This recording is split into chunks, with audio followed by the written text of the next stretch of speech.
feel nyo may sense yung sinasabi ko. And ngayong araw, mag-unboxing tayo. Siyempre, thanks sa ating sponsor. Love you, baby. Thank you, thank you. Sabi niya kasi yung importante daw sa vlog is audio. So, hindi daw masyadong naririnig yung sinasabi ko. Ito na, ipapakita na natin. Hindi ko na siya masyadong mabobuo dahil yung nasa Lazada kasi nalkoholan na, tapos ginupit na yung mga bubble wrap. Siyempre nilaro bago tinapon. And dinisinfect ko na talaga lahat. Nilagyan ko na ng, winipes ko na with alcohol. Siyempre, labanan natin ng COVID-19. Ito ang isa sa mga binigay. And this. Actually, yung na-receive ko siya, feeling ko pero na ako mag voice recording. Kaya kumanta. And this one. So, yung unang ko i-unbox is ito. Stand siya, and hindi ko papatulong lang ako sa kapatid ko kung paano siya gamitin.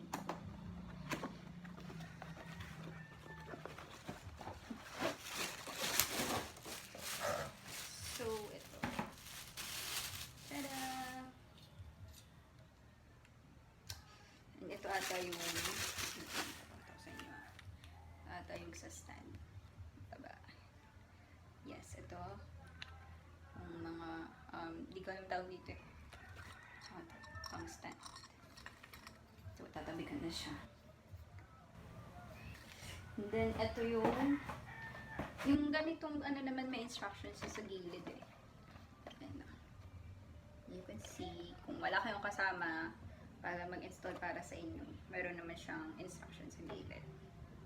Ayan. And then, the next one, ayun, microphone stand. And then, ito naman yung pop screen for broadcasting and recording microphone. Pop screen kasi, pero pop shield yung tawag dito. Amin ako yung nasa mga. Nice na yung packaging. Pini ko to. Diba? Relax mo ka, magre-record ng kanta. Ayan. Yung pangalawang box. The pop shield.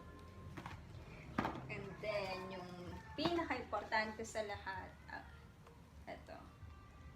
Suitable for small recording studio for professional recording, Max Professional. Built-in elastic shock absorbs to prevent friction noise, delicate warm tone, suitable for vocal and acoustic instrument, and low background noise and high acoustic pressure. Alam mo, pupunta na sa kakanta. So, ito siya.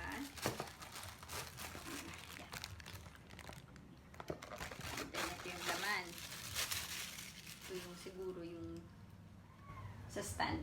Ay kakabit dun sa stand. Ito yung phone ng microphone. Dito siya nakalagay. And then, ito yung microphone.